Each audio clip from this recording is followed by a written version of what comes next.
Hello, my name is Suzanne and I am a yoga teacher here. I teach here at the Imbalance Studios in Jacksonville Beach. So on a related note, I was talking to someone about my yoga classes and she said, well, I'm interested, but, and this is a common reason I've heard, her wrists just weren't up to the task.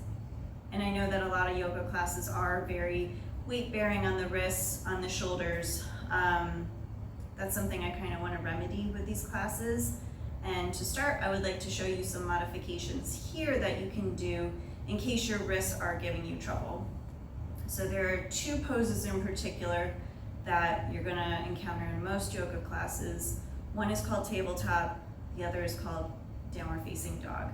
So there are ways to modify it if you have weak wrists, if you're dealing with an injury, if you just don't want to be on your wrists. So let's start with tabletop. And you might want to have some blocks available. So this is the normal way that we sit in tabletop. From here, your teacher might have you do cat-cow stretches. They might have you do some bird dogs. And if this just isn't working for your wrist, that is fine. So one option you can do is to bring blocks in. They can soften the pressure on your wrist, so you're still down on your hands. You can even elevate it a little bit up if you can hold yourself that way, but holding the pressure in your fingertips as opposed to in your wrist.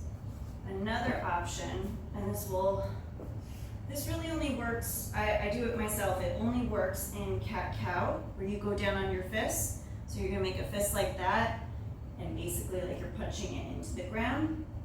And then you can do your cat-cows from here. Might be a little bit trickier with bird dog, just because you don't have the fingers gripping. But if you have the stability to do it, you can try that. Another option is to just not go on your wrists. So let's say your teacher asks you to go into tabletop. You're assuming that they're going to do cat-cow for the first round, which is very likely. You can do it from your knees here. You can also do it from a seat. So where it's traditionally where you move from your seat to tabletop. So from here, hands on your knees, and then you're doing the same motion, chest out, arching your spine, and this takes all of the pressure off of your wrists. In terms of bird dog, there's not a whole lot you can do from here. I guess maybe, holding up this way, it'll be your opposing arm and leg. And then this way you still get that stretch. You do the opposing balance, so that's another option. So then the other position that we do a lot on our wrists is downward facing dog. And if your teacher is teaching lots of sun salutations, you could easily do downward dog maybe 4 to 12 times during a class. It's a lot of pressure on the wrists. So one option, very similar to tabletop, is you bring your blocks into place, and then that'll take some of the pressure off. Also bringing your feet in a little bit closer so that the pressure is more in your feet than in your hands. This will distribute the balance of weight a little bit more in favor of your feet.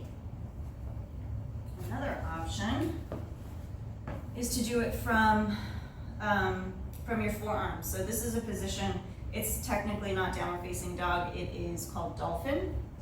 So you're gonna put your forearms to the ground and lift your hips and stand on your toes. And this can be a little bit more challenging, so always feel free to modify if you need to lengthen your stance, or if you do want to go a little bit shorter, head to the floor. But that's another option. And one other option is to just skip it entirely. So if your teacher is, let's say they're cueing you from, you're doing your sun salutation, right? And you go down here till you half lift, down, and then you step back into downward facing dog. Don't do it.